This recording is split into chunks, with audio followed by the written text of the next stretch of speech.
யார் இவள்? என் வெண்புறா, அழகின் வடிவம் இவள் ஒருத்தியே. அவள் தாய்க்கும் அவள் ஒருத்தியே. மங்கையர் அவளை கண்டனர் வாழ்த்தினர், அரசியர் அவளை கண்டனர் வாழ்த்தினர். யார் இவள்? வைகரை போல் தோற்றம், திங்களை போல் ஒளி, ஞாயிறு போல் அழகு, போரணி போல் வியற்பார்வம். இயேசுவில் பிரியமானவர்களே,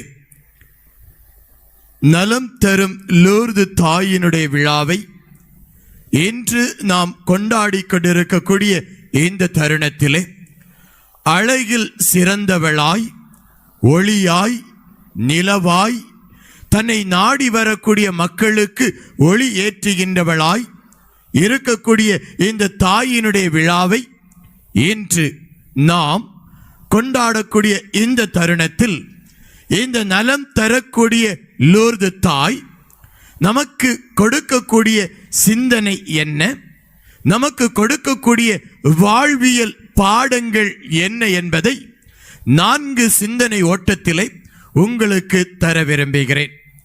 தாயை தேடி செல்லாத மனிதர்கள் யாருமே இல்லை. தாய் என்று அழைக்காத மனிதர்கள் யாரும் இல்லை.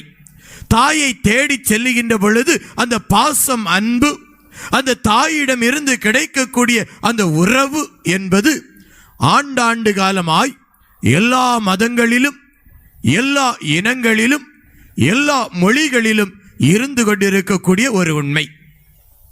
ஆகவேதான் அன்னை மரியாளை கத்தோலிக்க திரு அவையானது நமக்கு தாயாக கொடுத்திருக்கிறது.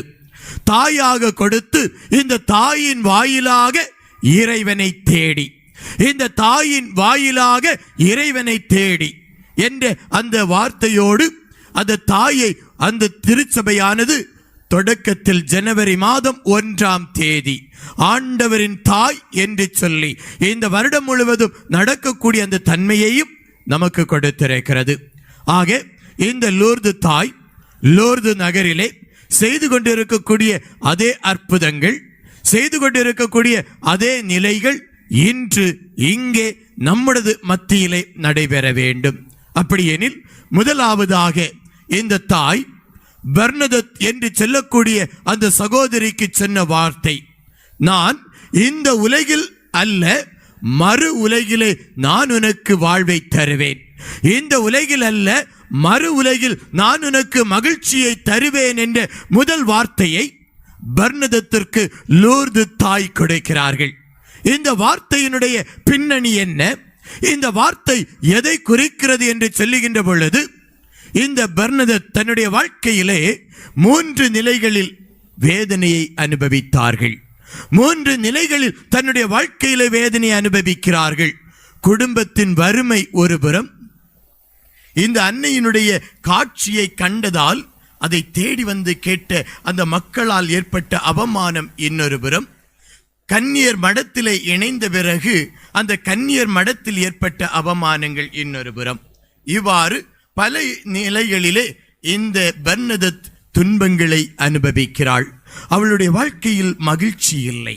மகிழ்ச்சி இல்லாமல் துன்பத்தை அனுபவித்த அந்த தருணத்தில் தான் லூர்து தாய் சொல்லுகிறார்கள், இந்த உலகில் அல்ல மறு உலகில் நான் உனக்கு மகிழ்ச்சியை தருவேன்.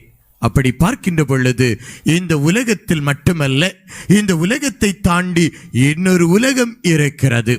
அந்த உலகை நோக்கி பயணம் செய்யக்கூடியவர்கள் நாம். ஆகவேதான் விபிலியம் மிக அழகாக சொல்லுகிறது, விண்ணகமே நமது தாய் நாடு. விண்ணகமே நமது தாய் நாடு என்று சொல்லப்பட்டிருக்கிறது என்றால், அந்த விண்ணக திருப்பயணிகளாக விண்ணகத்தை நோக்கி செல்லக்கூடிய மகனாய் மகளாய் நாம் இருக்கிறோம் என்பதை லூர்து தாய் பெர்னதத்தின் வாயிலாக எடுத்து காட்டுகின்றார். அப்படியெனில் நாம் கவலைப்பட வேண்டிய தேவையில்லை. இந்த உலகத்திலே நாம் அனுபவிக்கக்கூடிய அந்த துன்பங்கள், அந்த வேதனைகள் நம்மை இறைவனோடு இணைக்கக்கூடிய ஒரு கருவி என்பதை உணர வேண்டும் என்ற முதல் சிந்தனையை இந்த தாய் நமக்கு வழங்குகிறார்கள். இரண்டாவதாக பார்க்கின்ற பொழுது இந்த தாய் பெர்னதத்தை பார்த்து சொல்லுகிறார்கள், இந்த இடத்தை தோண்டு, தோண்டிய இடத்திலே நீர் வரும், அந்த நீரை நீர் பருகு என்று சொல்லுகிறார்கள். ஆறு போல நிறைவாழ்வை பாய்ந்தோட செய்வேன் என்று சொன்ன வார்த்தையை போல அந்த தண்ணீரானது பாய்ந்து ஓடியது. அந்த தண்ணீரை பருகிறார்கள் இந்த பெர்னதத். அன்று ஆரம்பித்த அந்த தண்ணீர் இன்று வரை லூர்து நகரிலே பாய்ந்து கொண்டிருக்கிறது. இரு பக்கமும் ஏராளமான மக்கள் அந்த இடத்திலே சென்று அந்த நீரை அருந்தி சுகத்தை பெறுகிறார்கள். ஆகவேதான் இந்த லூர்து அன்னையை நலம் தரும் நாயகியாக, நலம் தரும் அன்னையாக, நலம் தரும் தாயாக திருச்சபையானது கொண்டாடி கொண்டிருக்கிறது. இந்த அன்னையை தேடி வருகிறவர்கள் எந்த நோயாக இருந்தாலும், தங்களுடைய உடலிலே குணப்படுத்த முடியாத நோயாக இருந்தாலும், மருத்துவர்களால் கண்டுபிடிக்க முடியாத நோய்களாக இருந்தாலும், வாழ்க்கையின் இறுதி வரை மருந்தோடு தான் வாழ வேண்டும் என்ற நோயாக இருந்தாலும், அந்த நோயிலிருந்து சுகம் தருபவள் இந்த லூர்து தாய் என்பதை பெர்னதத்தின் வாயிலாக அன்னை மரியாள் நமக்கு கற்றுத் தருகிறார்கள். நோயோடு, மனநோயோடும், ஆன்ம நோயோடும், உடல் நோயோடும் போராடுகின்றவர்கள் இந்த தாயை பற்றி பிடித்தீர்களேயானால் உங்களுடைய வாழ்க்கையிலே நலம் கிடைக்கும் என்ற இரண்டாவது சிந்தனையை இந்த தாய் நமக்கு தருகிறார்கள். மூன்றாவதாக இந்த தாய் பெர்னதத்தை பார்த்து சொல்லுகிறார்கள், இந்த உலகம் அழிவை நோக்கி சென்று கொண்டிருக்கிறது. இந்த உலகத்திலே வாழக்கூடிய மனிதர்கள் பாவம் செய்து பாவிகளாயிருக்கிறார்கள். ஆகவே இந்த பாவிகளுக்காக உன்னை நான் ஒரு பரிகார பலியாய் ஏற்படுத்துகிறேன், உன்னை நான் ஒரு பரிகார பலியாய் ஏற்படுத்துகிறேன் என்று சொல்லி ஜெபமாலை சொல் என்று சொல்லுகிறார்கள். உலகத்தின் பரிகார பலியாய் எவ்வாறு ஆண்டவர் இயேசு மாறினாரோ, சிலுவையிலே பரிகார பலியாய் மாறி நம்முடைய பாவத்திலிருந்து விடுதலை தந்தாரோ, அதே போல இந்த தாய் தேர்ந்தெடுத்த இந்த மகள்தான் பெர்னதத். அந்த பரிகாரத்தை தன்னுடைய வாழ்க்கையிலே அவர்கள் அனுபவிக்கிறார்கள். காலரா, எலும்புருக்கி நோய், நிமோனியா, ஆஸ்துமா என்ற கடினமான நோய்கள், வலியால் துடித்து பல நேரங்களிலே சாவின் விளிம்புக்கு சென்று வருவாள். எதற்காக? பாவத்தின் பரிகாரத்திற்காக அன்னை மரியாளால் தேர்ந்தெடுத்த பெர்னதத் இவள் ஜெபித்தாள். உலக மக்களுக்காக ஜெபித்தார்கள். இன்று நாம் ஒவ்வொருவருமே அன்னை மரியாளால் தேர்ந்தெடுக்கப்பட்ட பரிகார பலியாயிருக்கிறோம்.